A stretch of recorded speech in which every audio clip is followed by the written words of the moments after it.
Let me read some pocket. Why they're really burning out. The hidden triggers most directors overlook, even the experienced ones. If you've ever looked around and thought, my systems are solid, so why is my team still burning out? You're not alone. In this episode, you've built the workflow, you've raised salaries, you've introduced wellness programs, and yet your top performers are emotionally checked out. I'm revealing the hidden burnout triggers that most directors miss, even the seasoned ones. I know it's frustrating, it's disheartening, and yet it makes you wonder, though, if you're missing something deeper. Here's the truth. What if burnout isn't about what you're doing wrong, but what you're still not seeing? Stay with me today, because in just a moment, I'm going to show you how a 2-minute daily practice can reverse an emotional erosion and give you back your team. Burnout isn't just about workload either. It's about emotional misalignment.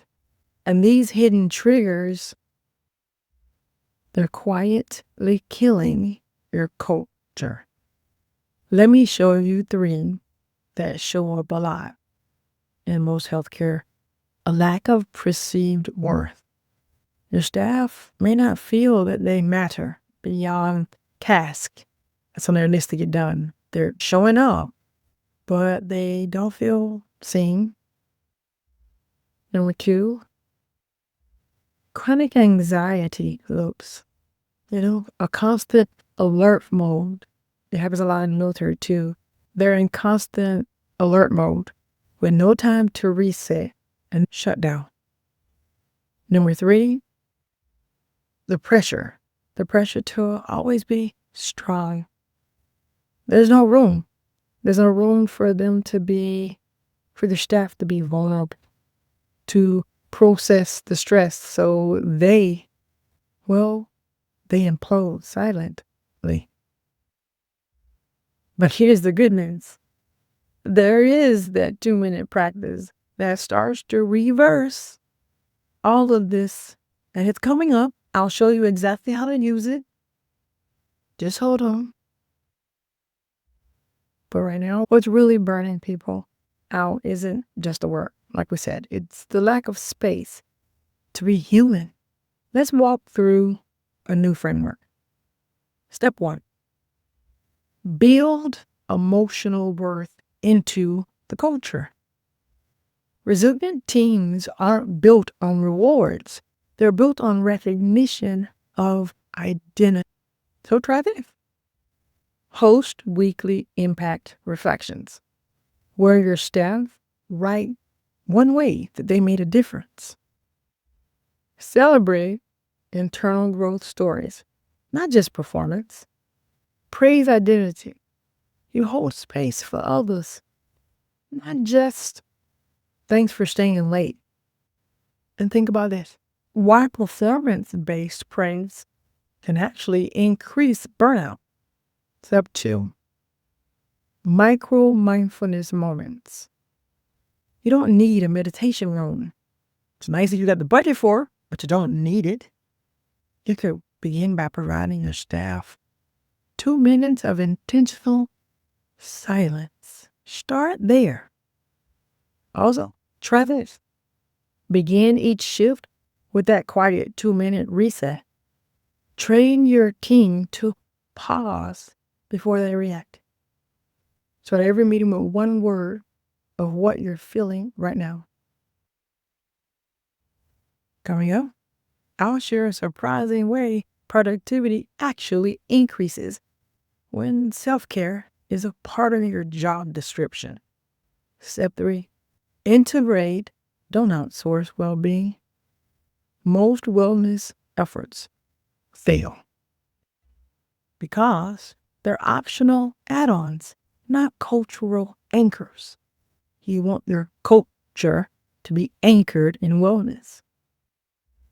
Don't take self-care on the side. Like a side of fries with that? No. Don't take self-care on the side. Make it part of how work works. So to do this, try this.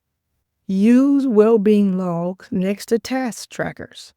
Let your staff define their own self-care habits and celebrate boundaries. Give a best boundary of the week shout out.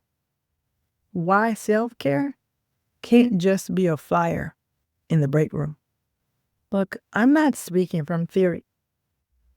I've lived the collapse.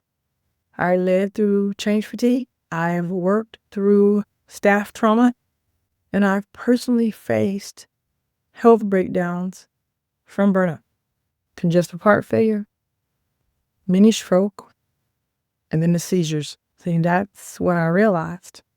Real leadership doesn't start with executive strategy. It starts with emotional clarity. And that's what I want to give you today. Stay with me, because in just a moment, I'm going to give you a daily ritual that protects your staff's emotional bandwidth without draining yours. Want to stop the emotional buildup before it becomes burnout?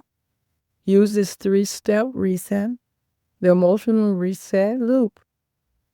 Here's your quick win. Name it. Privately acknowledge the feeling, whatever that feeling may be. For example, I'm overwhelmed. Okay, so name it. 2, notice it. Where is it in your body? Do you feel your shoulders are tight? Do you have shallow breathing? Is there tightness in your chest or like a nausea, butterfly feeling in your tummy? Like, where are you noticing the feeling? 3, neutralize it. Breathe. So stop, right? Breathe. Down to that diaphragm now. Move it around. Move it around. When you always used to say, shake it off. Shake it off. Speak it out loud if you need to. I'm breathing in the peace and calmness and joy. And I'm breathing out the stress and the anxiety and the pain and discomfort. And you push all of that stress and anxiety out and discomfort with the last breath. Like you're pushing out from the diaphragm for it to be empty. So when you pull back in, right, easy, you feel that calmness that comes over you. Nice and easy. If you focus, right, do this once a day. Model it. Share it. Show up and lead by example. And watch your team follow your lead. So in doing this once a day and modeling it in your team culture, you begin to see that burnout loses its power. Listen, burnout isn't a sign of failure. It's a sign of emotional disconnection. And now that you know the hidden triggers, you can lead with vision and compassion. It's a signal that connection has been lost, but you now have the awareness and tools to rebuild it. Because when leaders model resilience, teams recover faster. Here's how to take this deeper. Common hidden triggers below for a free leadership burnout toolkit. Book your free culture clarity call when you're ready to make a difference in your staff's lives today with lasting resilience and well-being. So that way we can reshape your team dynamics together. 3, subscribe and follow for weekly tools that help you lead without emotional exhaustion. Also, when you get it right, we don't just retain talent, you restore lives.